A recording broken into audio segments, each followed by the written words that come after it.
একজন মুমিনের 24 ঘন্টার রুটিন কি জানালে উপকৃত হবে? চমৎকার একটি প্রশ্ন। আসসালামু আলাইকুম। হ্যালো ভিউয়ার্স, কেমন আছেন সবাই? আশা করছি অনেক ভালো আছেন। আলহামদুলিল্লাহ, আমরাও ভালো আছি।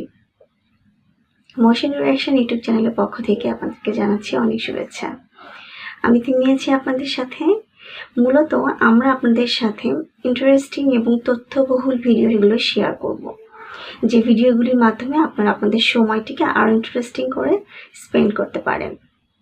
তো ভিউয়ার্স, আজকে আমরা যে বিষয়ে মূলত ভিডিও আপনাদের সাথে শেয়ার করতে যাচ্ছি, তো আর সময় নষ্ট না করে চলুন মূল ভিডিওতে চলে যাই। Start the video.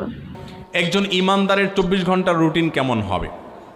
ইমানদার ভোরে ফজরের ওয়াক্ত হলে, আজান হলে ঘুম থেকে উঠে ওযু করে সুন্দর করে, পুরুষ হলে জামাতের সাথে গিয়ে, মহিলা হলে বাসায় নামাজ পড়বেন খুব ধীরস্থিরতার সাথে, সুন্দর সাথে।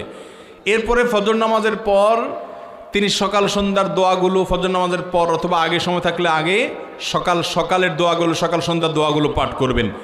সুযোগ থাকলে সূর্য ওঠার 15-20 মিনিট পর 2 রাকাত ইশরাক পড়বেন। এরপর তার কাজে কামে তিনি বের হয়ে যাবেন। সকালে ঘুমানোটা এটা আমাদের জন্য স্বাস্থ্যগত দিক থেকে উপকারী বিষয় নয়, আর কোরআন হাদিসের দৃষ্টিতে প্রশংসনীয় কোনো বিষয় নয়। এরপরে কাজে কামে বের হবেন আল্লাহর নামে।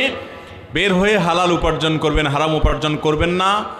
কান দ্বারা হারাম জিনিস শুনবেন না, চোখ দ্বারা হারাম জিনিস দেখবেন না। চোখের হেফাজত করে হালাল উপার্জন করে জোহর ওয়াক্ত হলে আজান দিলে মসজিদে এসে পুরুষরা, মহিলারা নিজ জায়গাতে কাজ সালাত আদায় করে নেবেন, ফরজ।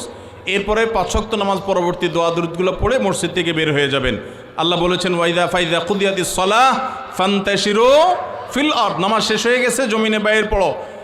ওয়াবতাগু মিন ফাদলিল্লাহ, আল্লাহর করুণা তালাশ করো। এরপরে যে আপনি আবার জোহর পর্যন্ত প্রয়োজন হলে উপার্জন করবেন, প্রয়োজন না থাকলে বাসায় ফিরে আসবেন।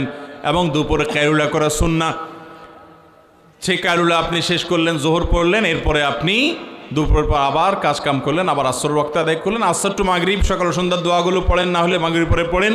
মাগরিবের সালাত পড়ে এশার আগে আগে খেয়ে ফেলেন। এটা একটা গুরুত্বপূর্ণ ব্যাপার। খানা, রাতের খানা কখন খাওয়া উত্তম? এশার আগে আগে। কিন্তু এশার আগে খানা আমরা খাওয়ার কথা কল্পনাও করি না। এশার আগে খানা খাওয়াটা স্বাস্থ্যের জন্য উপকারী। কেন জানেন? কারণ আপনি খানা খেয়ে ফেলছেন, এরপরে আপনি এশার নামাজ পড়বেন, আপনার এক্সারসাইজ হয়ে যাবে, এগুলো ডাইজেস্ট হয়ে যাবে। এরপর আপনি বিছানা চলে যাবেন, আপনার জন্য স্বাস্থ্যগত দিক থেকে উপকার হবে। আমরা কি করি? এশার নামাজ পড়ে যেয়ে ভূতের মতো টেলিভিশনের সামনে রিমোট নিয়ে বসি।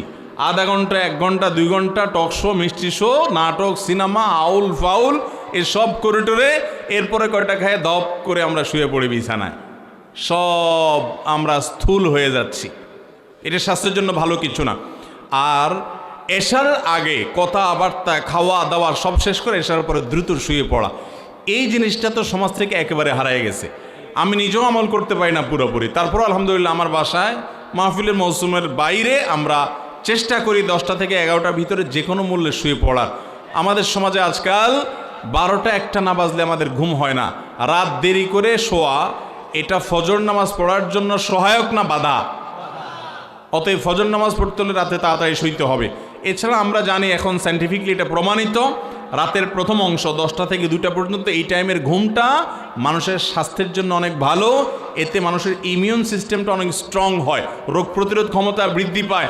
করোনা যখন আসছে কত কিছু যে আমরা শিখছি, কিন্তু এটা শিখি নেই যে এই সুন্নাত নবী সাল্লাল্লাহু আলাইহি সাল্লাম বহু আগে শিখিয়ে দিয়ে গেছে। অতএব আমরা এই সুন্নাত সম্মত লাইফস্টাইল গড়ে তুলব তো ইনশাআল্লাহ। আল্লাহ তাআলা আমাদেরকে তৌফিক দান করুন। অনেক বেশি আমল করতে পারেন না, অসুবিধা নেই ভাই। ইমান বিশ্বাসটা ঠিক আছে, 5 ওয়াক্ত ফরজ নামাজ পড়েন, হালাল উপার্জন করেন, গালমন্দ দেওয়া, কাউকে অধিকার নষ্ট করা এগুলা করবেন না। আপনার আখলাকটা ঠিক রাখবেন, ইনশাআল্লাহ জান্নাতের পথ সুগম হবে। আল্লাহ আমাদের সবাইকে তৌফিক দান করুন। যে আমাদের দৈনন্দিন জীবনটাকে আমরা আস্তাগফিরুল্লাহর মাধ্যমের জন্য পার করতে পারি, তাই না? তাহলে আমরা অনেক গুনাহ থেকে বেঁচে যেতে পারবো। তো আজকের ভিডিও লং করব না, আজকে এই পর্যন্তই। নেক্সট ভিডিও আসা পর্যন্ত সবাই ভালো থাকবেন। আর আমাদের ভিডিওটি যদি আপনাদের ভালো লেগে থাকে অবশ্যই লাইক করবেন অ্যান্ড ফ্রেন্ডস ফ্যামিলির সঙ্গে শেয়ার করতে ভুলবেন না। পাশাপাশি আমাদের সঙ্গেই থাকবেন যেন পরবর্তীতে আমাদের ভিডিওগুলো আপনারা পেয়ে যেতে পারেন, ঠিক আছে? তো আজকে এই পর্যন্ত। নেক্সট ভিডিও আসা পর্যন্ত সবাই ভালো থাকবেন, সুস্থ থাকবেন। ধন্যবাদ।